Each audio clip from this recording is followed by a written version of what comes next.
Berjumpa lagi dalam permenungan kita edisi Kamis 20 Januari 2022, pekan biasa kedua. Hari ini adalah hari ketiga pekan doa sedunia.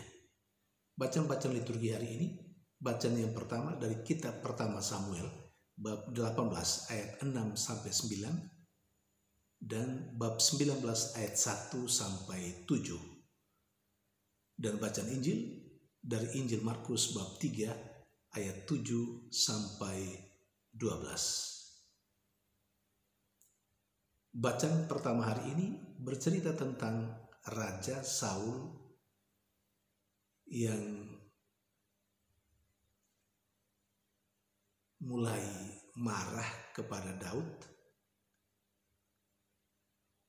dan punya keinginan untuk membunuh Daud. Tentu kita akan bertanya, mengapa Raja Saul mau membunuh Daud?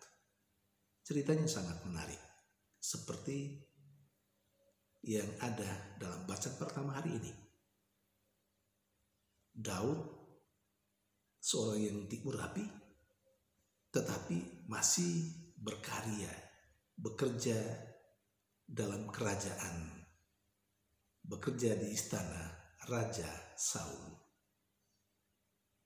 Nah, cerita tentang Daud yang mengalahkan Goliat, orang Filistin itu menjadi kesukaan, kegembiraan orang-orang Israel.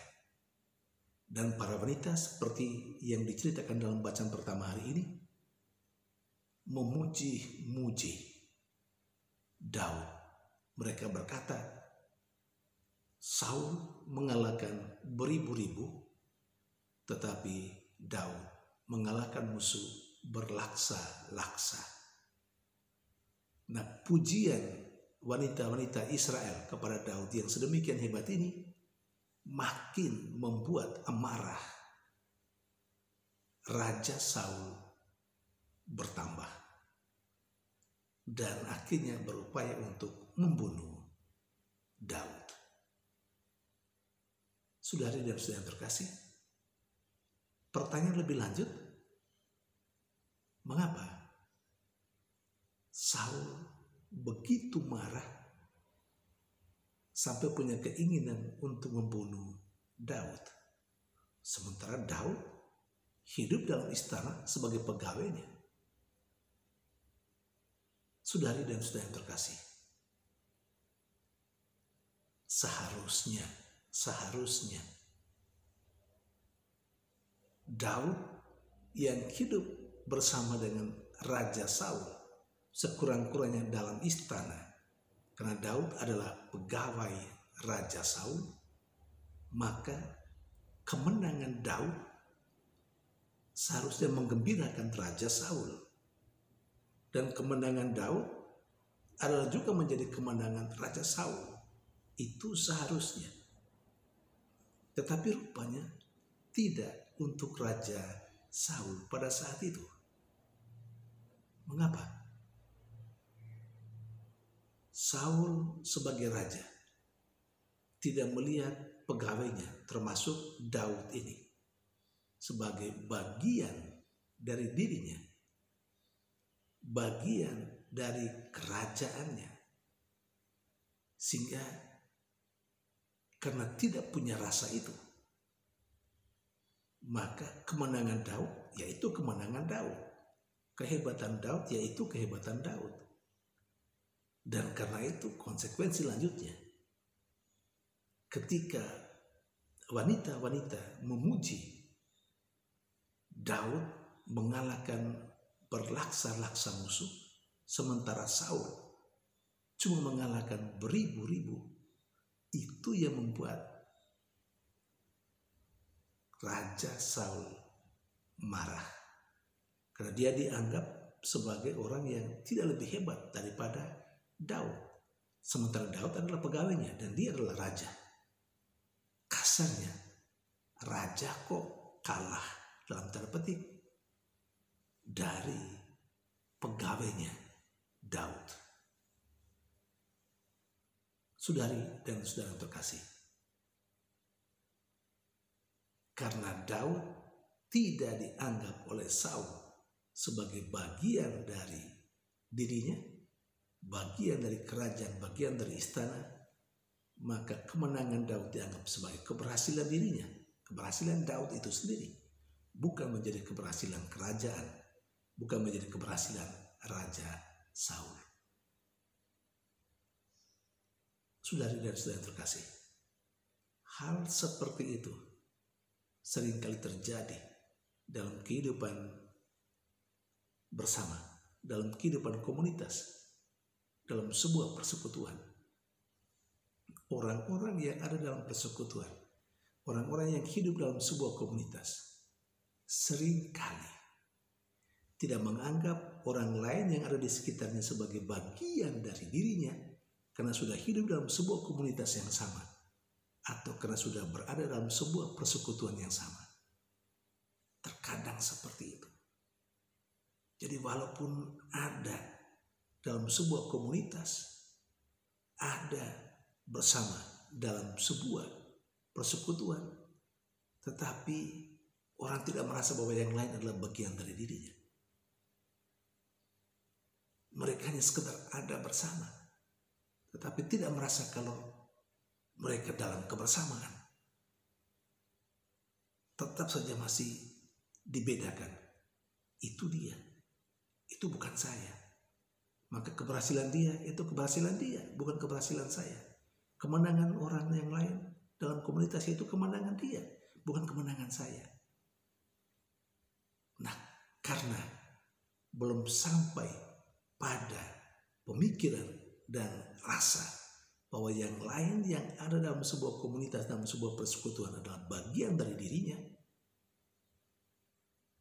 konsekuensinya keberhasilan orang lain yaitu keberhasilan dia.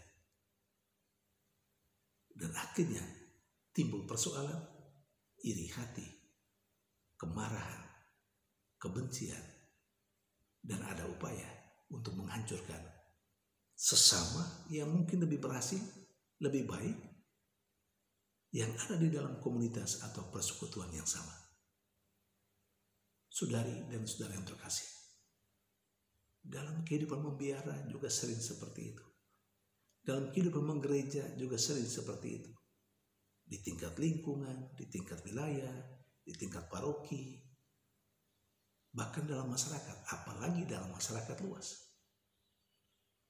Saudari dan saudara terkasih, dari bacaan yang pertama ini, kita diberi pesan untuk membangun sebuah persekutuan ataupun komunitas dan berupaya untuk menanamkan dalam hati dan pikiran kita bahwa semua yang ada bersama dengan kita di dalam komunitas atau persekutuan itu adalah bagian dari kita, bagian dari diri kita, bagian dari hidup kita. Kalau orang sudah sampai pada titik itu, maka penderitaan orang yang ada di sekitar yang hidup dalam komunitas itu menjadi penderitaanku. Kesukaan orang yang ada dalam komunitas bersama saya, dalam persekutuan bersama saya, itu juga menjadi sukacitaku. Dan tidak sebaliknya. Kalau yang muncul kegembiraan orang itu kegembiraan dia, sukacita orang itu sukacita dia, kehebatan orang adalah kehebatan dia, bukan kehebatan saya. Artinya kita belum sampai pada sebuah rasa bahwa yang lain yang ada bersama dengan kita adalah bagian dari diri kita. Pantas saja kalau sering terjadi ada persaingan yang tidak sehat, ada upaya untuk saling menghancurkan dalam kehidupan bersama, dalam komunitas, dalam sebuah persekutuan. Saudari dan saudara yang terkasih, tapi untung masih dari bacaan pertama, Yonatan, anak dari Saul, menjadi seorang sosok yang tampil untuk mempertobatkan ayahnya, Raja Saul. Caranya juga menarik. Yonatan ketika ada bersama dengan ayahnya, meyakinkan ayahnya bahwa Daud adalah bagian dari istana, bagian dari kerajaan, bagian dari hidup ayahnya. Karena itu mestinya kemenangan Daud atas Goliat itu menjadi kemenangan ayahnya. Itu diyakinkan oleh Yonatan. Saudari dan saudara terkasih, rupanya perlu dalam kehidupan bersama, dalam komunitas, dalam persekutuan, rupanya perlu tampil orang-orang seperti Yonatan itu. Tapi siapakah di antara Anda dan saya, kita yang hidup dalam komunitas, dalam persekutuan, mau tampil seperti Yonatan? Sementara bacaan Injil bercerita tentang begitu banyak orang yang datang kepada Yesus dari berbagai daerah karena mereka mendengar perbuatan-perbuatan yang dilakukan oleh Yesus. Orang begitu banyak, termasuk orang yang sakit, berdesak-desakan, mau supaya dijamah oleh Yesus. Apa yang kita lihat di situ? Perbuatan baik yang dikerjakan oleh Yesus menjadi daya tarik bagi orang-orang yang ada di sekitarnya untuk datang kepada Yesus. Saya kira apa yang baik yang kita lakukan dalam tutur kata dan perbuatan kita, itu juga menjadi daya tarik di mana orang akan datang kepada kita. Sebaliknya, kalau orang enggan datang kepada kita, kalau orang tidak mau berkawan dengan kita, mungkin saja karena bukan hal-hal yang baik yang kita lakukan, entah itu tutur kata ataupun perbuatan-perbuatan kita. Karena mungkin perbuatan kita kurang baik, tutur kata kita kurang baik, maka orang akan menjauh dari kita dan bukan mendekat dengan kita. Sudah dan saudara terkasih, semoga bacaan-bacaan liturgi hari ini memberikan inspirasi bagi kita untuk bersikap rendah hati dan untuk bersikap selalu berbuat baik, tutur kata maupun perbuatan, supaya kita menjadi daya tarik bagi banyak orang. Tuhan memberkati.